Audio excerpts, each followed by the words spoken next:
Hello, everybody. How you doing? Welcome to the Friday edition of Moohead Radio.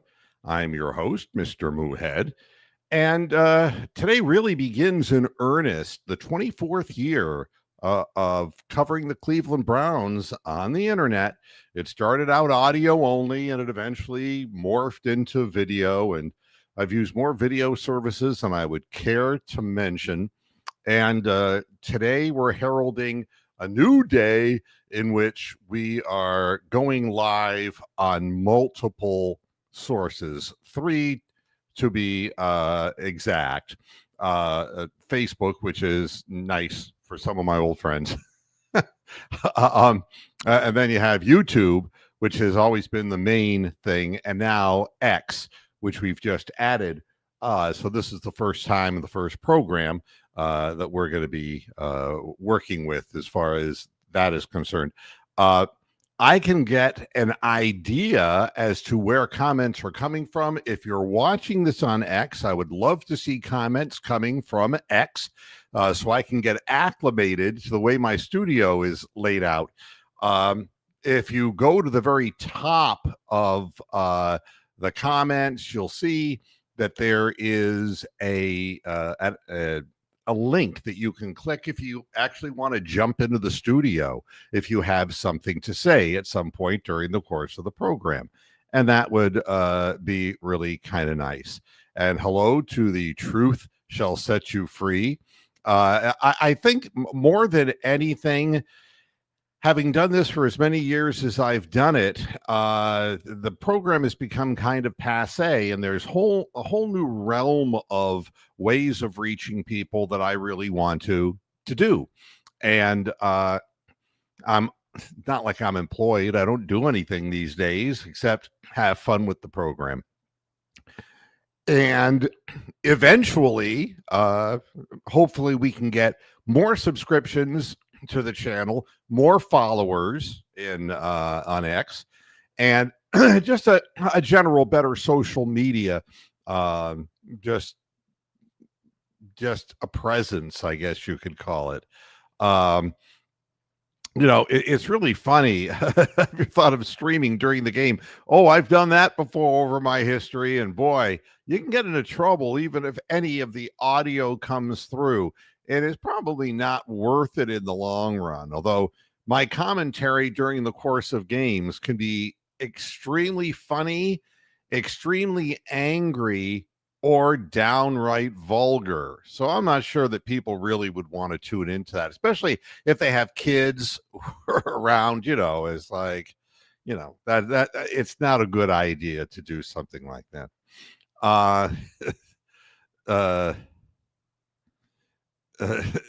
Yeah, just my personal reaction to the game. I don't think anybody wants to see me making faces of agony and woe watching the Cleveland Browns. I don't know. Maybe one day. And today also marks the first halftime show of the season.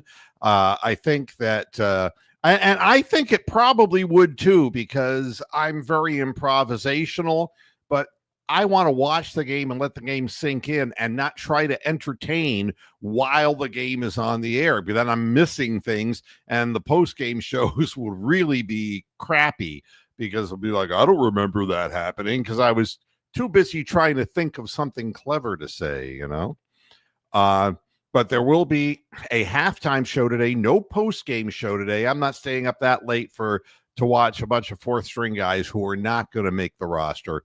But I will say this, that the halftime show will be shown again on YouTube and on X and on Facebook. So you got three ways.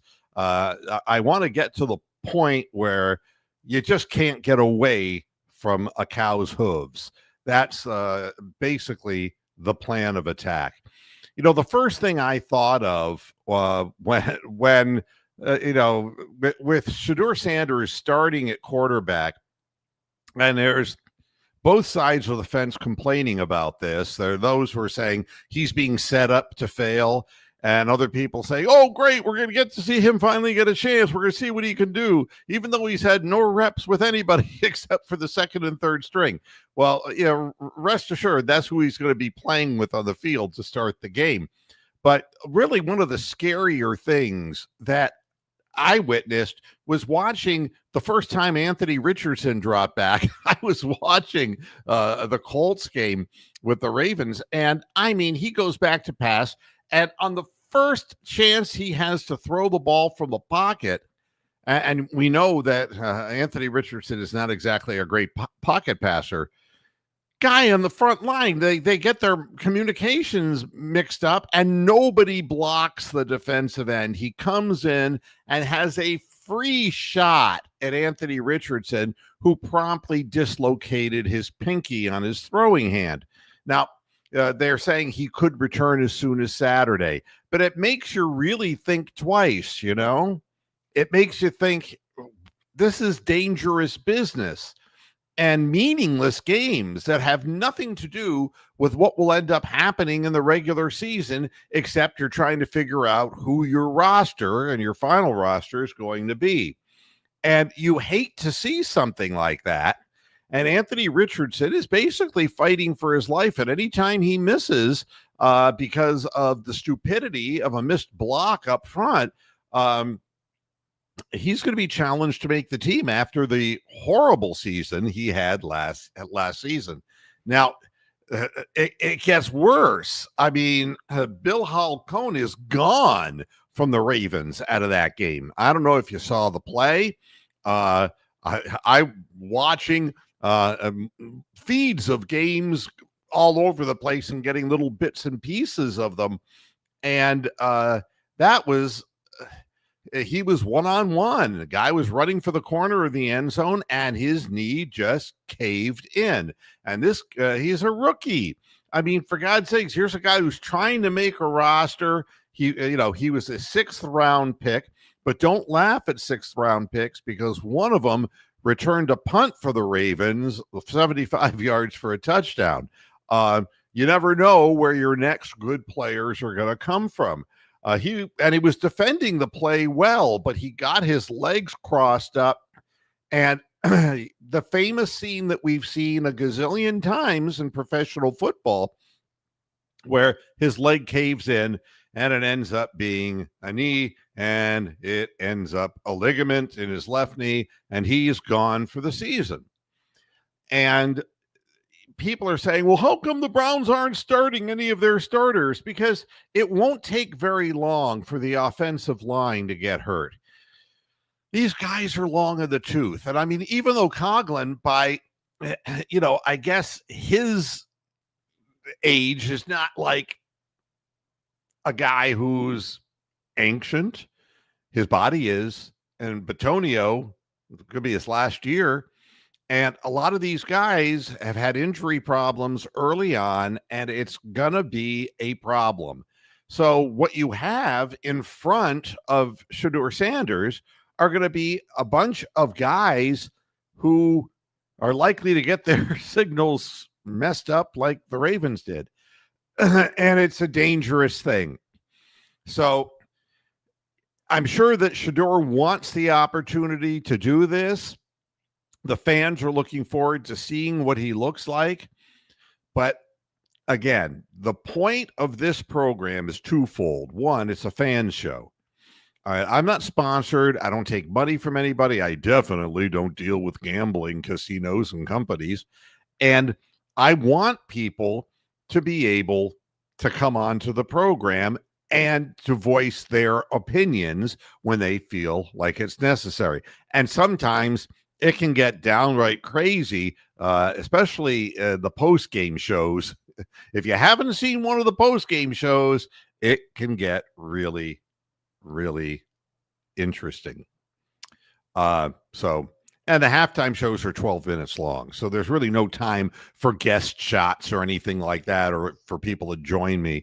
12 minutes, that's all I get at halftime, and it's in, out, back to watch the third quarter, and then come back right after the show.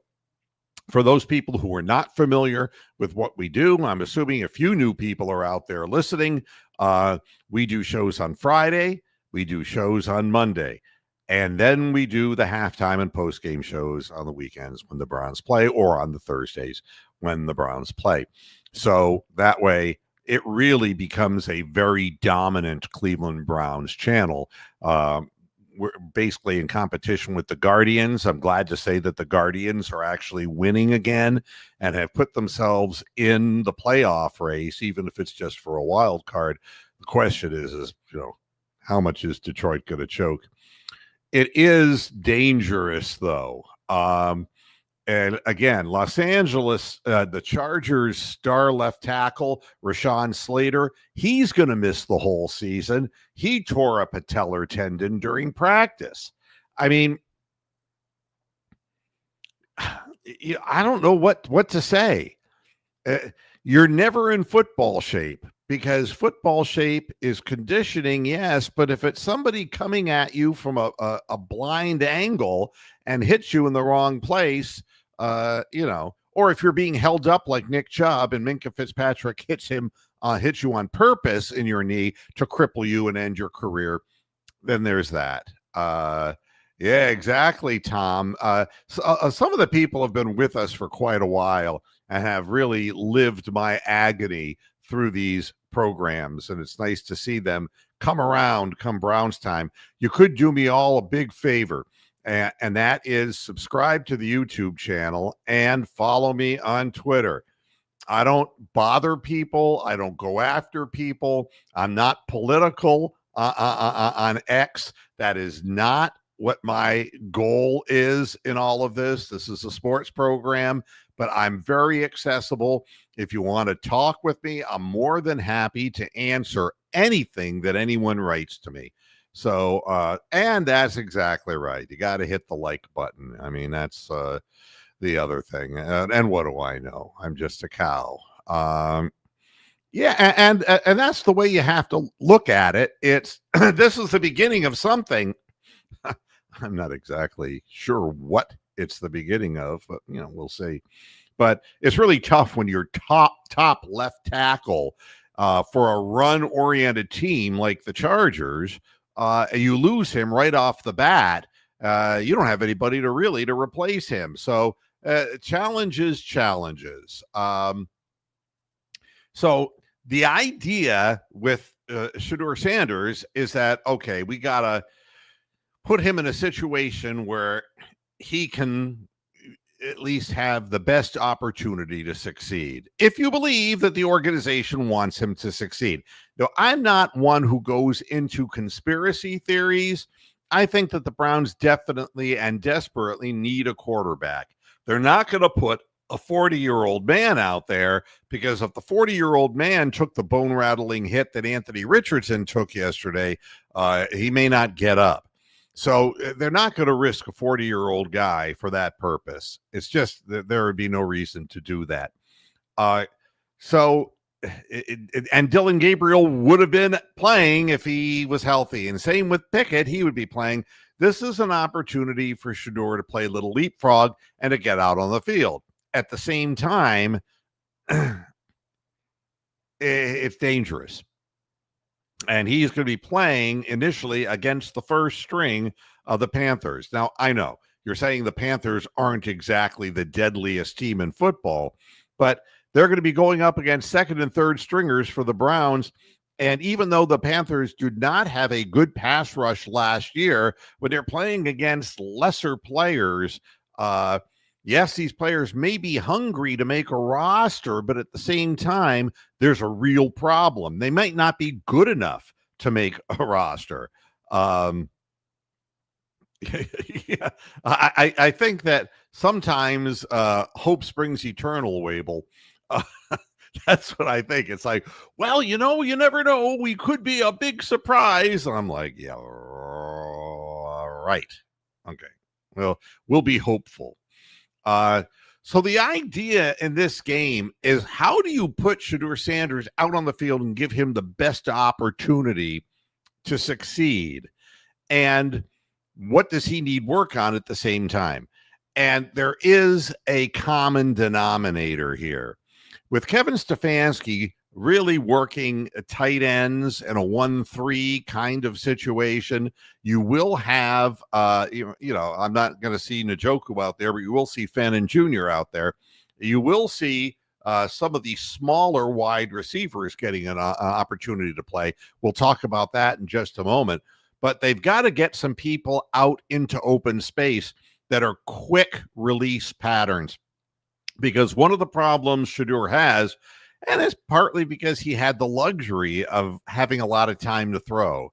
And I see, here we go. We're going to bring the Moose in here. Hey, Moose, what's going on? Oh, whatever. I won't ask you what you've already talked about, so I'll just let you carry on. Okay. Yeah, the whole trick here is he holds onto the ball too long. Shedeur had that luxury at Colorado. He does not have that luxury in the NFL, period, and especially not in Cleveland, playing behind second and third string players. Oh, my God. Is he going to live today? I mean, we're going to see somebody get killed. The play calling should have him getting rid of the ball quickly, which means, there's two possibilities in this, and we've seen this happen before. If you're too frequently going out to the flats, that's how pick sixes happen. And if you're strictly, just throwing patterns that are just broken off patterns for possession purposes, they're going to jump on those patterns. But it also, if somebody bites at the wrong time, opens up the long ball, which is something that Shedeur does better than Dylan Gabriel. He has a better long ball. So the thing I expect to see are, first of all, running game. I expect that the Browns will start trying. I hope so. Well, you're going to see Jerome Ford out there. And you're going to see Sampson out there. And Delilah. Yeah, right. And we'll see. But again, this allegedly isn't identical to the scheme that Kevin Stefanski has used in previous years. But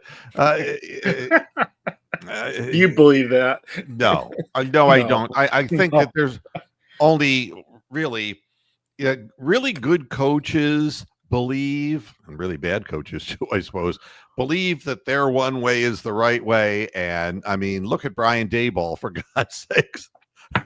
He hasn't changed the goddamn thing. How does he still have a job, man? I have no idea. I have no idea. Actually, it's Fee-Wable. The Fee-Wable might have been the hey version of Fee-Wable. Hey, I got a very quick story about the Tubes. But their song "White Punks on Dope" was voted to be our class song, but the administration of the school decided against it. So we're white punks on dope. Yeah, really great song. I Fee and the Boys. And but anyway, that's a long time ago. Yeah.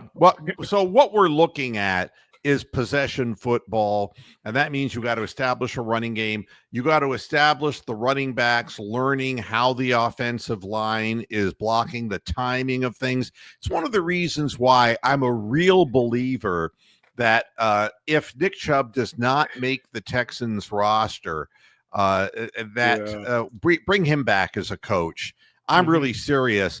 He understands, and some of it is instinctive, that I know too, but he understands where the blocks are in this offensive scheme. And you're going to get a guy like Dylan Sampson, or you're going to get a guy even like Jerome Ford just seems to be lost as far as when to make the cutback and all of that. So, and then, of course, there's the question as to whether the blocking scheme will hold up at all against the first string defensive line. We hear that probably 2 or 3 series and the first stringers for the Panthers will be out of the game. Let's just hope that all our guys remain healthy for this. And then I should mention Snoop Huntley. Snoop, my man. Yeah. He and Shedeur are the only two quarterbacks who are going to play. And if Shedeur does what the team wants him to do, and I'm sure that they've got the play set up, and they're saying, okay, you go to these people, don't look off primaries, go to your primaries, and don't hold on to the football too long, kind of thing.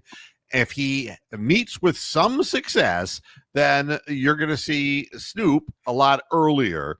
If not, you might see I could see Shedeur playing the first quarter of the game, and then after that, you just throw Snoop to the wolves. Oh my God! Yeah. At least he's got a job. There's a lot of people out there that don't have jobs, so good luck to him. But you could see it coming. I mean, it's really interesting that you'd say that, Wable. He would make a good like in the locker room, do we? Not only that, he sure carried a big stick when he played for the Browns. Oh God, yeah. And again, if he could communicate what's happening in the scheme, it would be of great benefit, because a lot of the offensive coaches, like the wide receivers coaches and all, I don't know really what in the hell they do for this organization. I really don't know. But at any rate, the quarterback situation with the Panthers is interesting. Bryce Young, coming into his third season, he threw for about 2,400 yards and 15 touchdowns during the touches, yeah, during the 2024 season, and was sacked only 29 times. He's not going to play the whole game, but you're going to get maybe a first quarter or 3 possession kind of thing from him. And that means that some of our new players, we don't know at this point who's going to play and who's not going to play. But we want to see something from Mason Graham, Carson Schwezinger, Isaiah McGuire, Sam Kamara, and Joe Tyron Shoyinka. We need to see what we've got. And we don't want to play first string guys, and get them hurt for no damn good reason, because it's happening all over the league. So no matter who the quarterback is for the Browns, it's got to be protection. So, the Panthers only got 32 sacks last year. That's only 2 a game. And that's 29th in the league last year. That's not good. Yeah. There are some things we can cheer about. Nobody wants Jedrick Wills. Nobody wants. He's still alive. He's still a free agent, and so he's not on the roster, but he's still lurking out there. Well, free in the sense that he would take a job without being paid at this point. He'd get a job at Lowe's, on the night shift. Yeah, exactly. Shelves, because he can reach the top shelf. Now the Browns, on their side of the fence, they only average 94 yards rushing per game, and that's what has to change. And Stefanski knows it. He knows that the only way he has a chance to do anything to win a few games this year is to get a running game going and to eat up clock and to move the football that way vertically, as opposed to big chunks of real estate. That's just not going to happen for the Cleveland Browns. So there's plenty more going on here. So who are tight ends playing today? Because they're obviously going to get the ball a lot. The only one who's not playing would be Chief. Yeah, the Chief. Yeah, I'm just Chief Wahoo. Yeah, I mean, I'm not. I think Fannin Jr. is going to get some good, consistent playing time, and a blocking tight end. Whoever our blocking tight end is will also.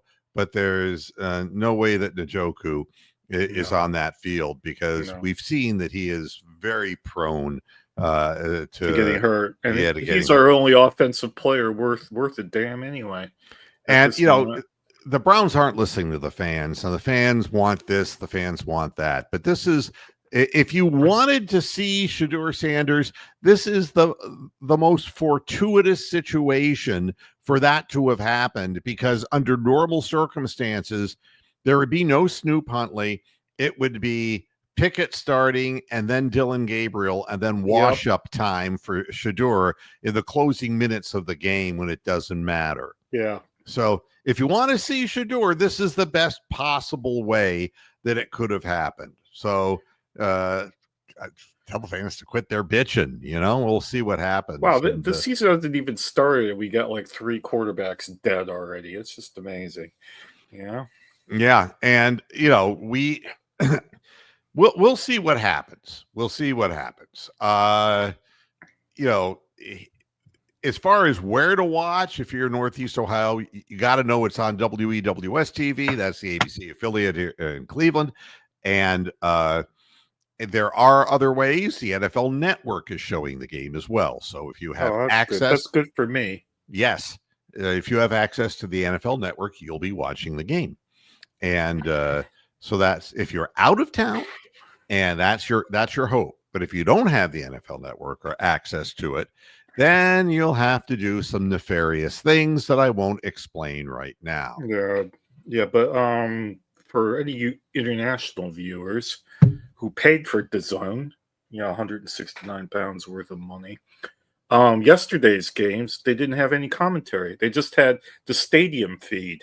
So all you heard was the stadium and the referees' whistles and the referees' microphones. Well, that's kind of cool too. If you don't want to hear any of the bullshit, that you're getting. Yeah, I mean, but there was none of the announcers were. The only game that had announcers was the game live on the NFL Network, which was the Ravens and the whatever dickhead team they were playing. So, one thing that I always like to tell the fans at this time of the year, August 26th, that's the date where from 90 players to 53, and it's like a big chunk. It's not like the old days. There'll be some trickles because some guys will get hurt. Some guys will get hurt, or some guys will get arrested, or or they just flat out can't play, or whatever the case may be. But I'm interested in seeing Fannin Jr. because it's such a leap to go from a Mid-American Conference school and to be a prolific pass catcher there than going into the NFL. But I'm curious to see what happens. Now, here's an interesting thing that I think.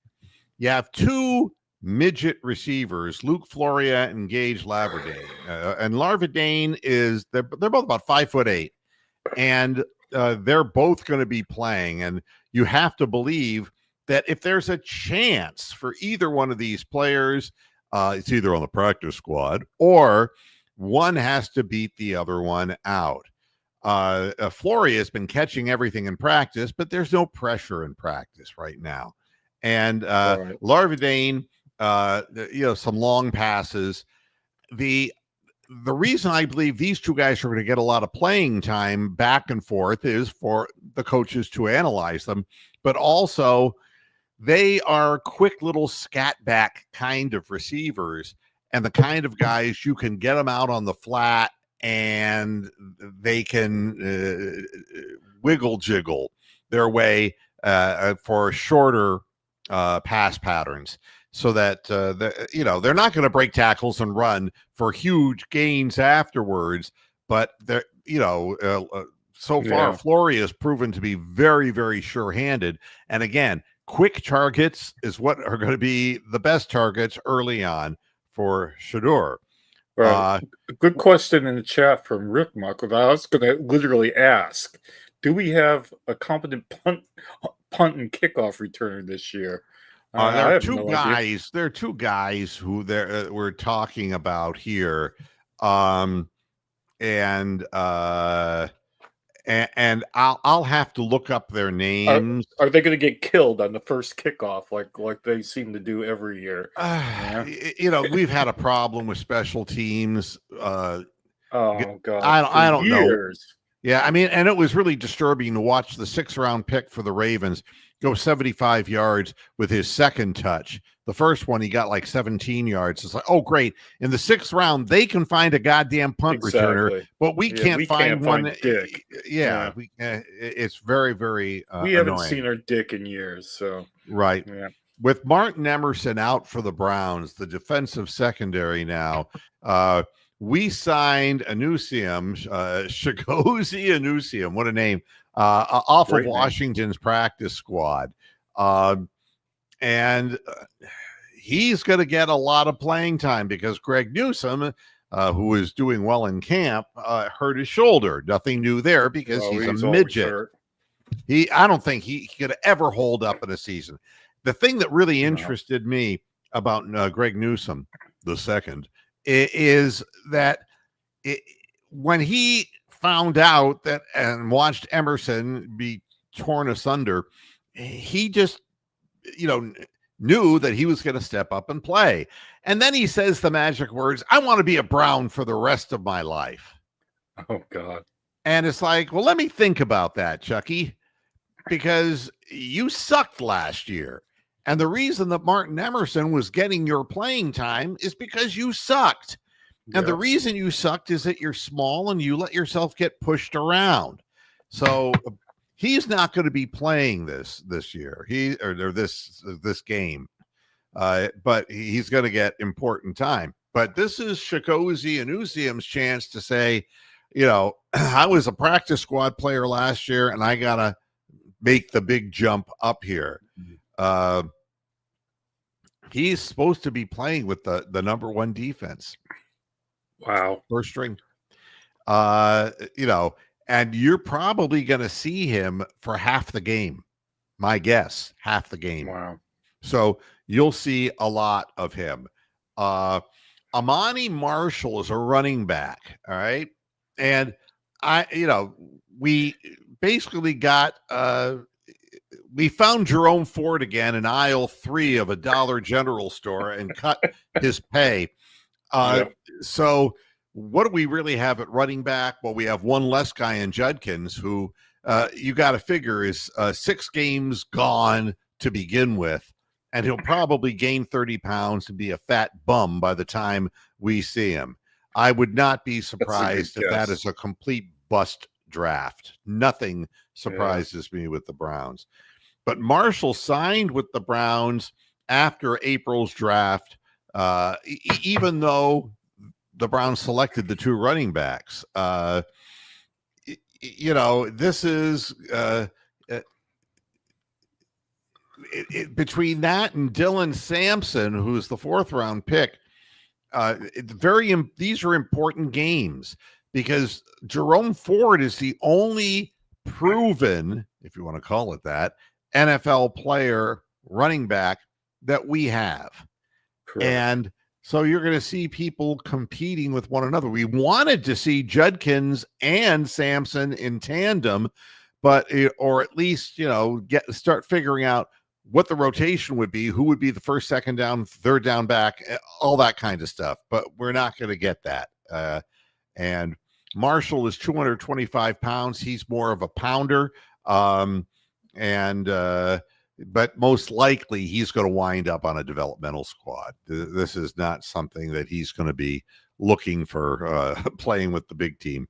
Lorenzo Thompson is an offensive lineman. He was undrafted in 2024. And then he spent a season on the practice squad.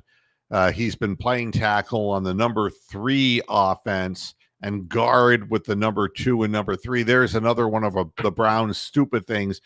Look, a guy has a fucking position, and I'm sorry, but if you're not accustomed to Moohead Radio and you're, I will use expletives because it bothers me to have to repeat the same things over and over again. You're a guard or you're a tackle, all right? You play one of those positions. And for some reason, the Cleveland Browns think it's a combination, one size fits all. And it doesn't make any sense to me whatsoever. So I just figured Lorenzo Thompson, he's not going to go anywhere because if he doesn't have a clear position at this point, what he's going to do is he's going to learn two positions, and when our Suck at guys both of them. get injured, he'll be able to fill in for somebody, and by that Yeah, time, right. we'll be 0-5 0-8. or whatever. Yeah.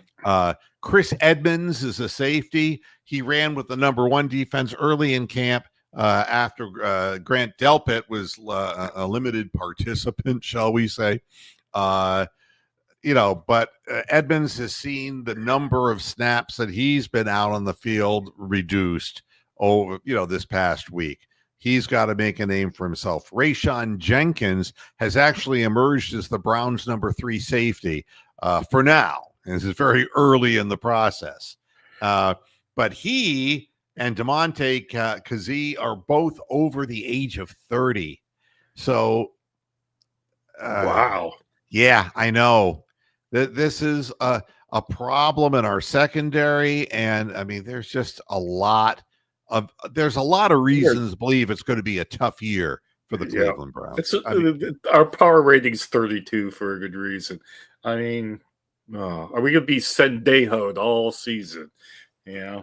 Yeah, and then Aiden Huntington, he's a guy that is listed, all right, on the Browns website. They're saying, well, he's an edge guy.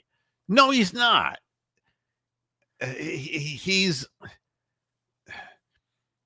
a defensive tackle. That's what he's playing for during camp. And it's one of these, well, he's obviously not fast enough to be an edge rusher. So why would you call him something that he isn't? So just beware of these things as you're watching. Somebody will stand out and will become an earlier somebody you'll pay attention to. Well, for the older listeners, somebody will be the great Armand Smith. Well, yeah, that's just it. Yeah, and that is a point. What happens early on is it's not that meaningful in the long run. Who was the guy we had last year who caught all the passes in the pregame? Oh, I forget his name now. And he never even got a chance. They just kept him on the practice squad. Yeah, they didn't.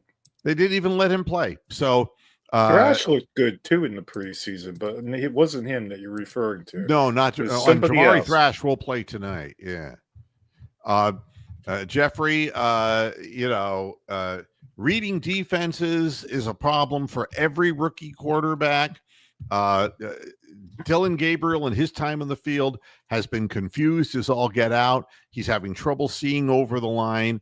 Shedeur is the one who's holding on to the ball too long. And a lot of times that's indecision, because what they say is you got to believe your eyes, and your timing has to be with your eyes. Because if you think about it, it's gone. It's what Joe Louis said, the fighter, back in the 30s. It's the same notion that when he was a young fighter, his hands just moved. When he had to think about it, when he got older, that's when he was getting tattooed. So, Dylan Sampson is going to be a guy who we really got to take a look at. And I'm catching up on some of the comments. The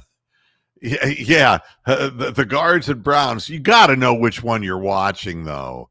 I mean, 162 baseball games, you can always come back and watch a baseball game, or just watch the highlights on YouTube, for God's sakes. But there's only one football game a week. You got to watch that. And I'm happy for the Guardians, too, because they're like 19-7 in their last 26, which basically makes up for the 0-10 when they lost 10 in a row. So things kind of evening out, but they're still 6 games behind the Tigers. So don't get so excited.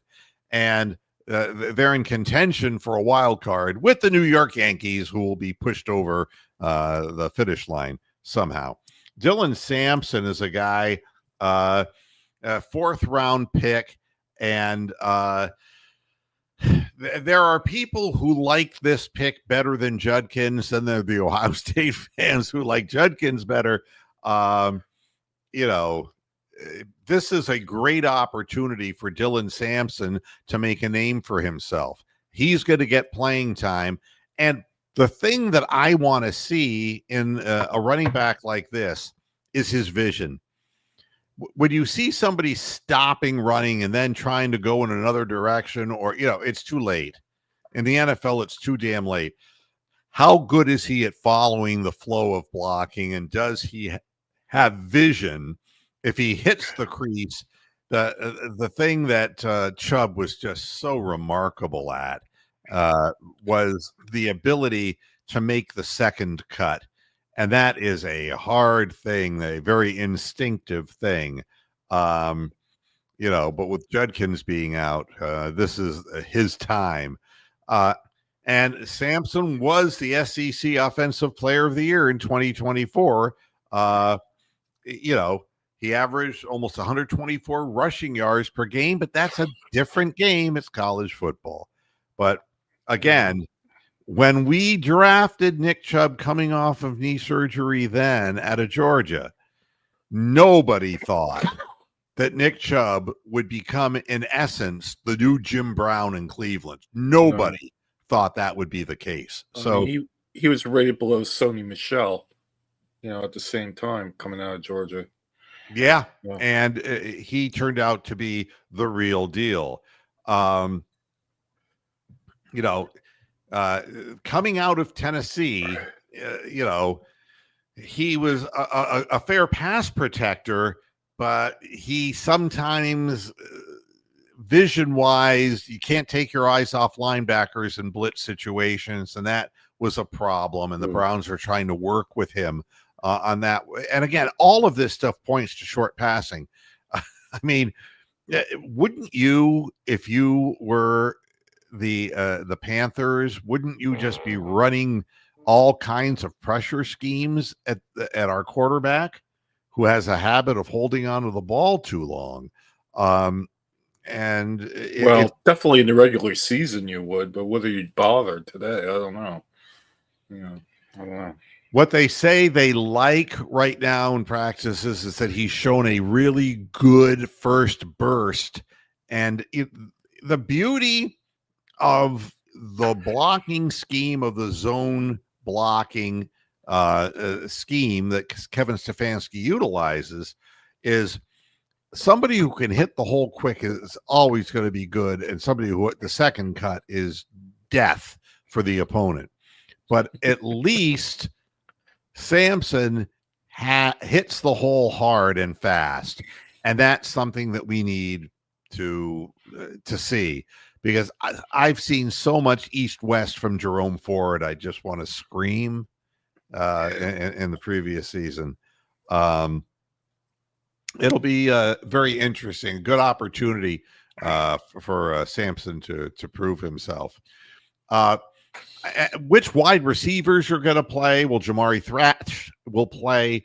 Floria will play. Caden Davis. This is one of the guys who will be a punt returner. Okay, you were asking about that. Yeah, earlier. I never heard of him. Yeah. Gage Larvadane will get playing time. Keyshawn Johnson and Cade McDonald. I don't know about Deontay Johnson, whether we're going to see him or not. But the certainty is that Jerry Jeudy and Cedric Tillman are not going to we be won't playing. see them till September. Yeah, what's I mean the that. point? Well, I mean, and after the whole concussion thing with Tillman, you got to be really, really, really careful. So,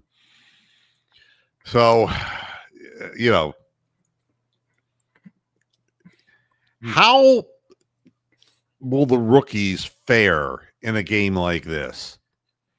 And what I'm interested in seeing are the top picks.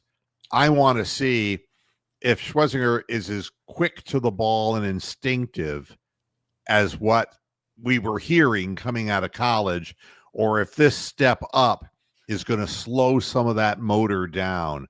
Mason Graham, a lot of people not happy. He's from north of the Ohio border.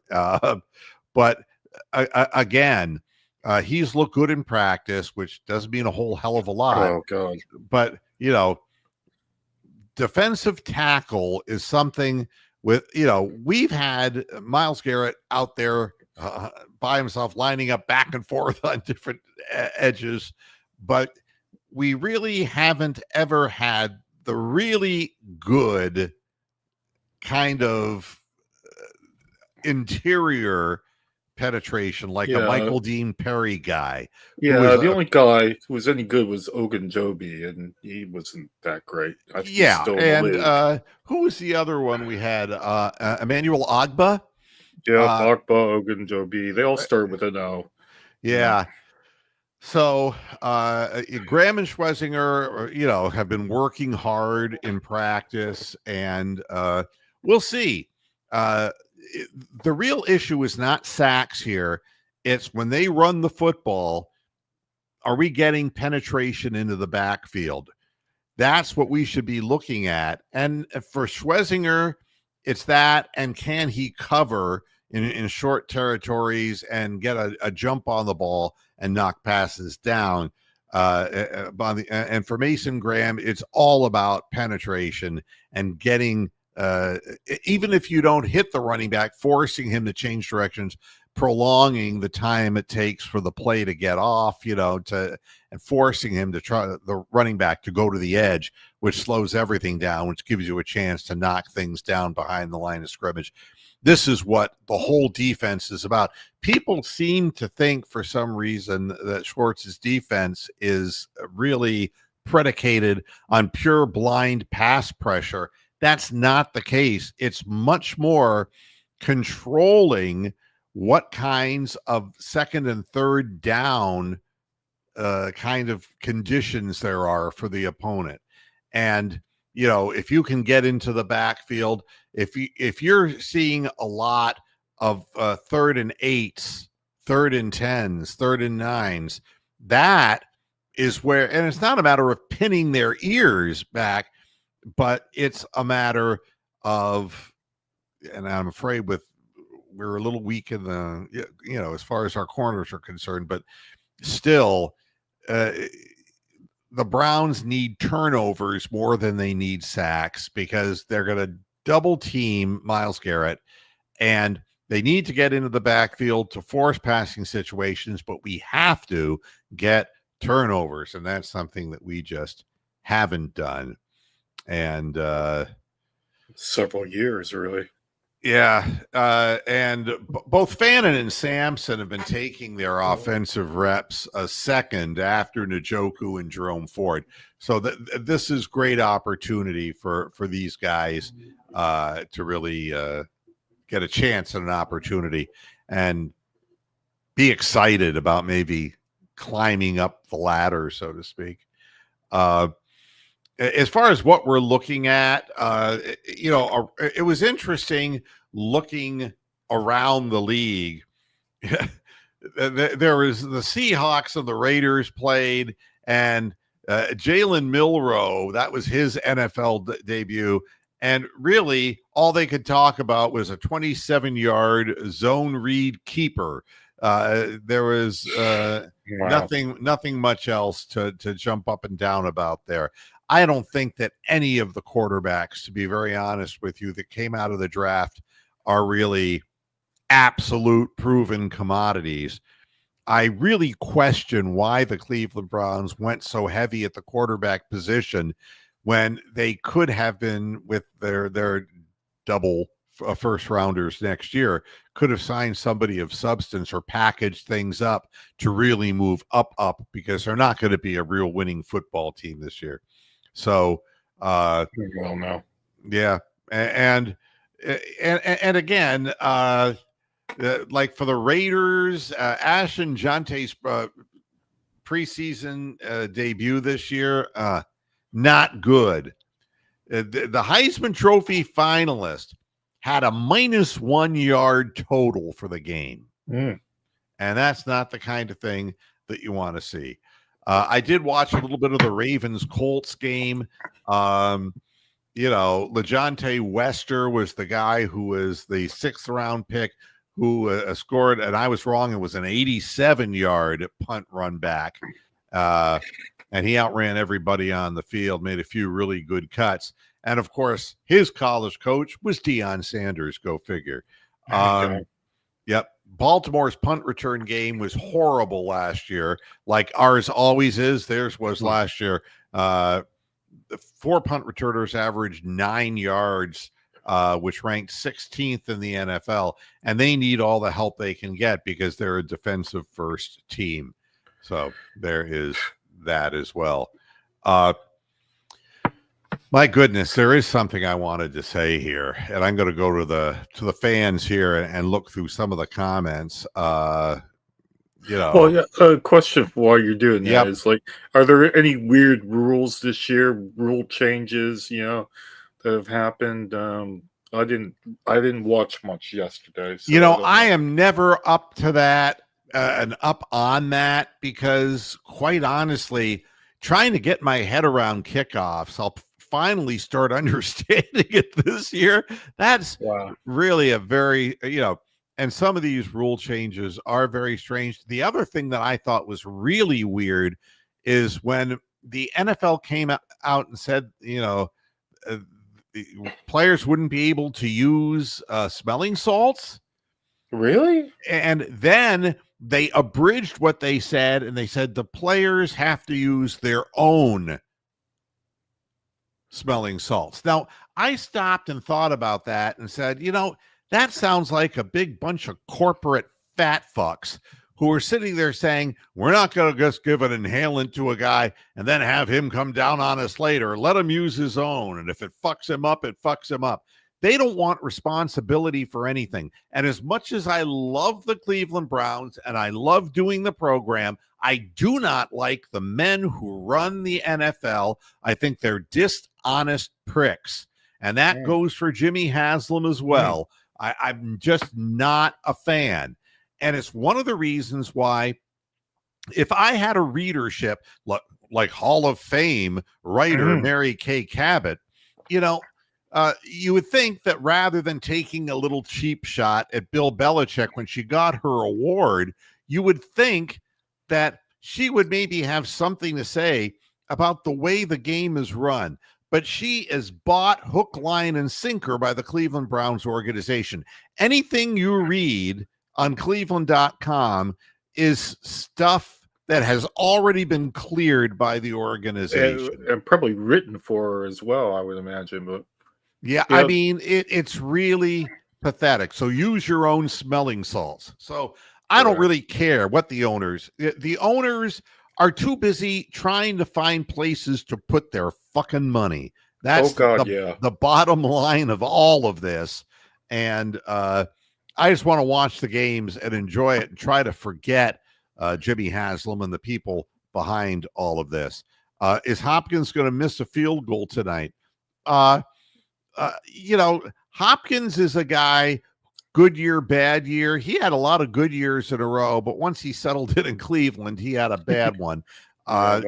We've had problems. Everybody. But it's not like Cade York has gone on to great things. The kickers who haven't made it in Cleveland have bounced from team to team, but none of them have really caught on as being full-time, multi-year solid place kickers. And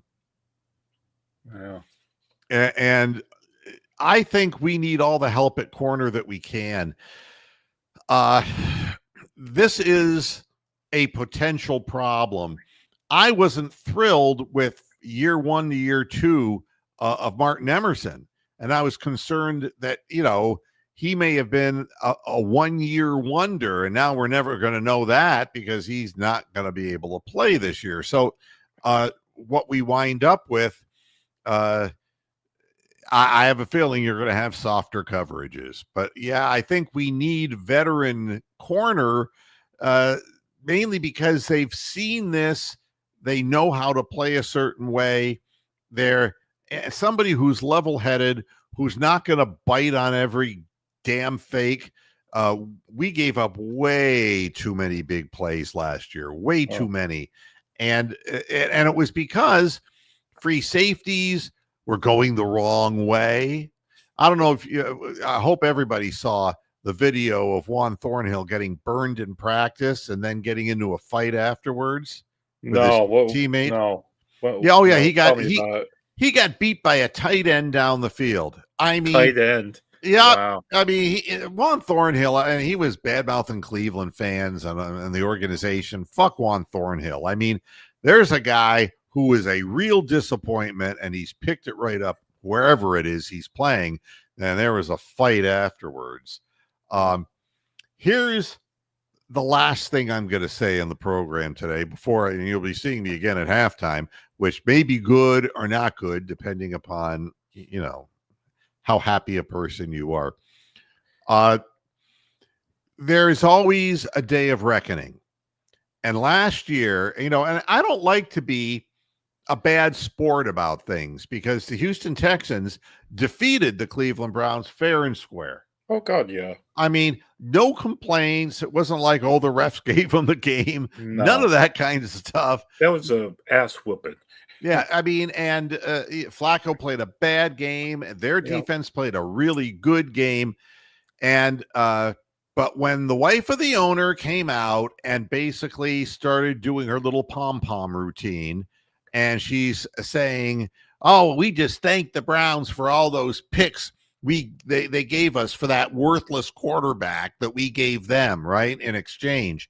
Yep. And she was rubbing the Browns organization in the mud. And, that's her job, not her job.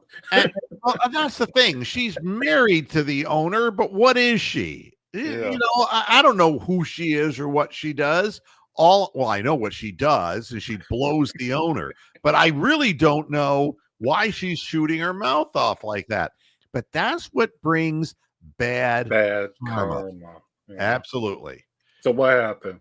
The Texans player arrested for the second time in 2 months after violating bail would be the Texan safety Jimmy Ward, okay? He's been arrested twice in 2 months. Could you say bye-bye? All right. He's a good citizen. Yeah, what a guy. What a great guy. And there was, I'm trying to think and with the Nick Chubb thing too, they really basically downplayed Nick during, as far as the head coach coming in and saying, well, he's not what he used to be. And that's that. And now this. C.J. Gardner-Johnson. Great name. Yeah, he's a defensive back for the Texans. Of course he is. All right. And he was the guy who was supposed to be a big addition. Yeah, he was like stud. But on the final day of training camp, he got hurt. A lower body injury, and nobody's saying exactly what the severity of this is. However, he was helped into a cart and was unable to put any weight on his right leg. Well, he's dead. He tried to make a tackle on John Mechie III, who's been nothing but a curse for the Texans because he's underachieved during his after his SEC career. During the team scrimmage, the whole practice went silent. Gardner-Johnson was attended to by medical staff. And meanwhile, the head coach, D'Amico Ryan, said, it's heartbreaking when you see a guy go down on the field like that and he doesn't get up quickly. I'm always nervous as a head coach when I see anyone hit the ground. It's tough to watch. We'll evaluate him and see where he is. We have no information that has been released. But there was something that I found very interesting about this story that will be overlooked by anything but a Cleveland Browns fan and a cow who had a problem with the way and the place that the Browns were practicing. Where did the injury happen to C.J. Gardner-Johnson? Let me guess, Greenbrier. The Greenbrier in West Virginia, baby. Fucking hell. What were they doing there?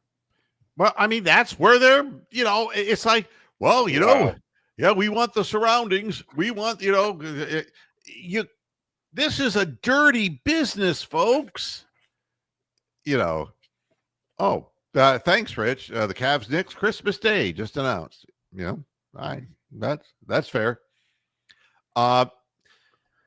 the Greenbrier always was kind of the hoity-toity place, and it's like the Browns never even earned that. I thought that they were screwing around and not practicing hard, and we always got injuries there. And now look at the Texans, and it's all because of the wife of the owner shooting her mouth off. Bad karma's bad karma. We'll see if their whole situation, it goes up, if their stock value goes up or down this year. But I found that to be very, very interesting. And let's see. Jalen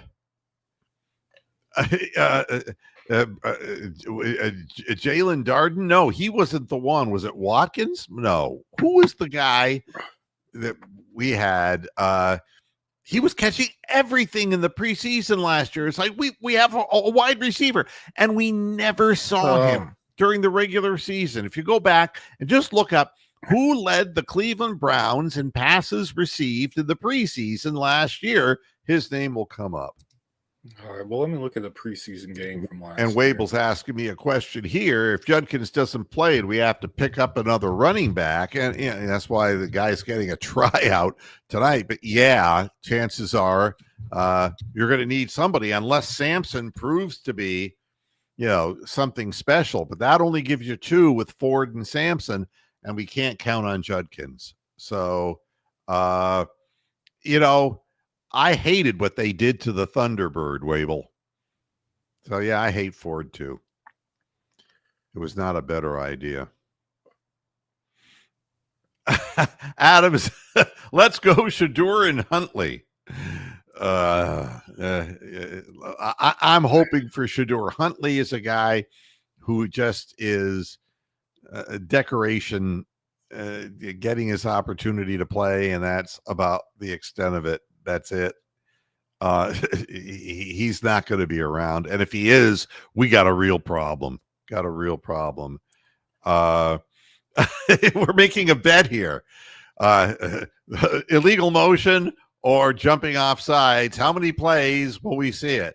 And he's saying 3 plays, and I'm saying 5. You can. Yeah, but it is a good point. Well, the other guys we had were Zaire Mitchell, Michael Woods II, and James Prochet. I mean, those were the other guys last year. Maybe you mean somebody from 2 years ago. I don't know.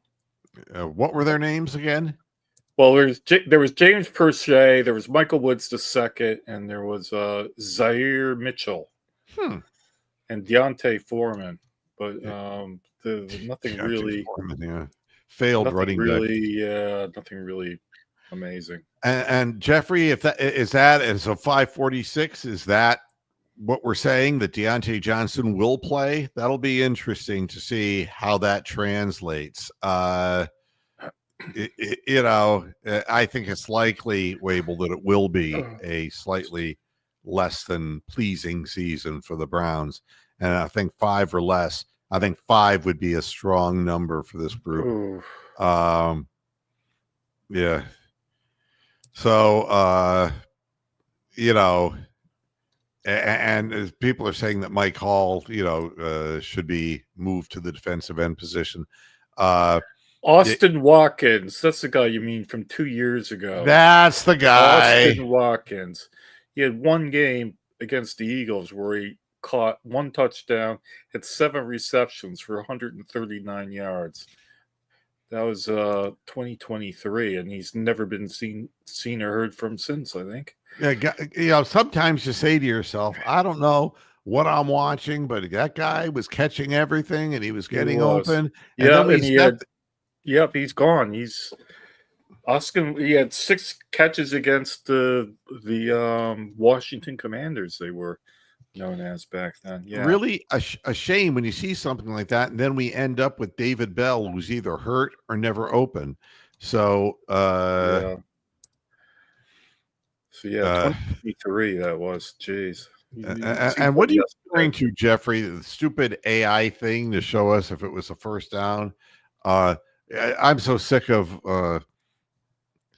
countries run right now with artificial intelligence, and I'll leave it at that.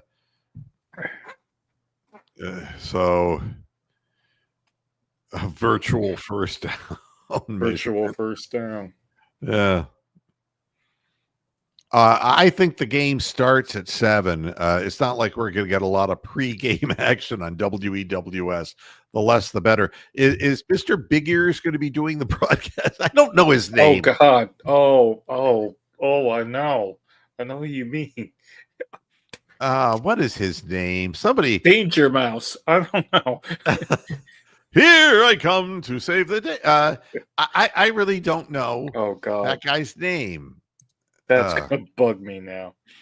I think it's Mike something. Mike. Come on, somebody put it in the chat. The guy who is working with us in preseason last year, the guy who has these. Andrew Siciliano. Yeah, there you go. That's him.